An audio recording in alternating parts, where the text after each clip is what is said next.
aquí tenemos un DJI Mavic Mini. Ese es el, vamos a decir que ese es el DJI Mini 1.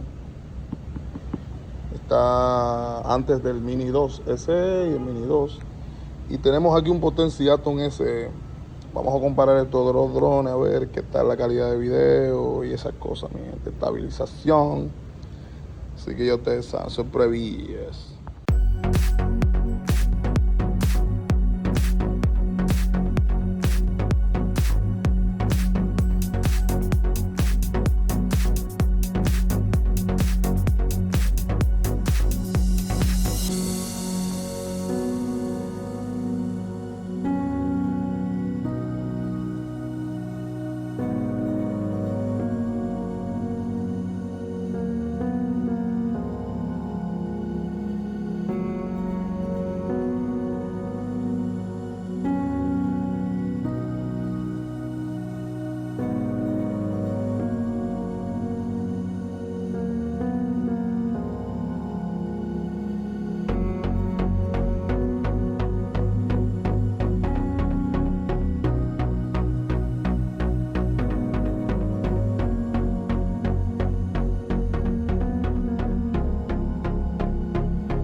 Bueno, mi gente, en esta ocasión hicimos pruebas solamente para ver que también graban ambos drones, comparando. Sabemos que graban bien los dos, pero sabiendo cuál es la diferencia en calidad de video y eso, y la estabilización. Sabemos que el DJI Mavic Mini, por tener un gimbal de 3 ejes mecánico, posee mejor estabilización, pero el Potensic Atom SE no tiene una mala estabilización a pesar de tener un gimbal de 2 ejes. O sea, no es tan suave la calidad del movimiento, pero es aceptable. Ahora, en la calidad de video podemos ver que los colores del Potensic se ven más vivos, más claros, con más contraste, y el DJI Mavic Mini tiene unos colores más sobrios. También podemos notar que como el Potensic Atom SE puede llegar a 4K de video, la resolución se ve algo más, o sea, algo superior. Digo yo que ahí que están los dos puntos débiles. Punto débil del Potensic Atom SE, gimbal de 2 ejes.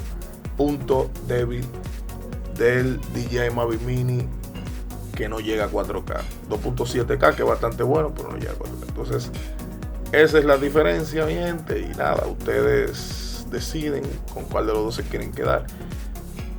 Yo elijo el DJI porque su condición de tener más estabilización y eso lo hace mejor dron. Aunque el otro no deja de ser muy bueno. El otro tiene seguimiento, que el DJI Mini 1 no lo tiene, ni siquiera el Mini 2. Y tiene los quick show igual que el Mavic Mini o similar. Si usted no tiene mucho dinero, Potensic te va a salir mucho más económico que DJI Mini. Si tienes algo más de dinero, creo que DJI Mavic Mini. Así que nada, mi gente, esto es todo por hoy. No olviden suscribirse al canal y darle like al video. Pasen todos felices el resto del día.